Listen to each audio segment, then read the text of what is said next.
Goal లేకుండా business చేస్తే ఏమైంది? అందుకని అందరూ గోల్ పెట్టుకోవాలి. ఇప్పుడు నువ్వు రిటైర్ పర్సన్ నీకు 100 కోట్లు ఉన్నా సరే ఇక్కడ ఒక గోల్ పెట్టుకోవాలి. డ్రీమ్ ఉండాలా లేదా? నాకు కారు ఉంది, బంగ్లా ఉంది, ఇల్లు ఉంది, భూమి ఉంది, ఓవర్కి యాడ్ చేస్తే ఏం రాదు. ఏదో సంథింగ్ పర్పస్. నువ్వు వచ్చి డబ్బు బాగా సంపాదించో గుడి కట్టి వాళ్ళు పెట్టుకో గోలు, లేదు ఏదైనా అనాథ ఆశ్రమానికి ఏమైనా చేయాలని పెట్టండి. ఏదో సంథింగ్ నీకు ఏది ఇంట్రెస్ట్ ఉంటే అది. అవునా కాదా? గోల్ అయితే పెట్టుకోవాలని చెప్తున్నాడు. ఆమె మాట్లాడిన తర్వాత చాలామంది ఇప్పుడు గోల్ పెట్టుకుంటున్నారు. అంతకుముందు నాకెందుకు రిటైర్డ్ అయిపోయినా, నాకు మనవాళ్ళు సెటిల్ అయిపోయినా, నాకు అంతా అయిపోయింది, నాకెందుకు ఏదో టైం పాస్ లాగా అనుకున్న వ్యక్తి కాస్త ఈ లక్ష్మమ్మ మాట్లాడి ఇప్పుడు గోల్ పెట్టుకుంటున్నారు. గోల్ పెట్టుకోకపోతే ఏమవుతావు చెప్పాలా? ఖచ్చితంగా అయిపోతాయి. వెస్టీజ్ కూరగాయలు అమ్ముకుండేవా, చదువు లేనావా, డబ్బా ఫోన్ పట్టుకున్నావా, ఇలా 50,000 తీసుకొని డిసెంబర్ చేలో 1,00,000 నాది అంటుంది. ఎలా వచ్చిందావా?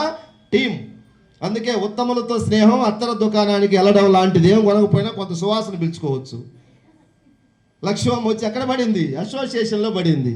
వందల వేల మంది లీడర్ల మాటలు విని ధైర్యం వచ్చింది. ఏం మాట్లాడినా నా వెనకాల వీళ్ళు ఉన్నారనే ధైర్యంతో మాట్లాడుతుంది. ఇప్పుడు టీం వచ్చింది. వస్తుందా రాదా? ఆమె కూరగాయలు అమ్ముకునే ఆమె కింద ఇప్పుడు ఒక ఎస్ఐ వచ్చిండు. రిటైర్డ్ ఎస్ఐ ఒక ఆయన, ప్రజెంట్ డ్యూటీ చేసే ఒక ఎస్ఐ. 2-3 ఎంటెక్లు, బీటెక్లు, సాఫ్ట్వేర్లు అందరూ వచ్చినప్పుడు ఆమె టీంలో. సో మ్యాన్ పవర్ వచ్చింది, బిజినెస్ వెళ్ళిపోయింది. ఇప్పుడు 1,00,000 కారు వచ్చి ఎట్లుంటుంది సార్ ఆమెకు? చాలామంది ఉరేసుకోవాలా, నేను అమ్మ జీవితం అని. వెస్టేజ్ని వేస్టేజ్ అని చూసారు కొంతమంది. తప్పు లేదు, తెలియక వాళ్ళ ప్రేమతో మనవాళ్ళే. వాళ్ళు కూడా ఎలా చూసినా మనవాళ్ళే. అవునా కదా? అందరినీ ప్రేమతో కన్విన్స్ చేద్దాం, మీటింగ్ పట్టుకోద్దాం. మన వాళ్ళు మీటింగ్ల కంటే రారు. దర్వేజపురం కాడైతే ఉరుకుతారు, పెట్రోల్ పోసుకున్నా పోతారు. దర్వేజపురం కాదు, మైసిగండి కాడికి బొమ్మనే పోతారు.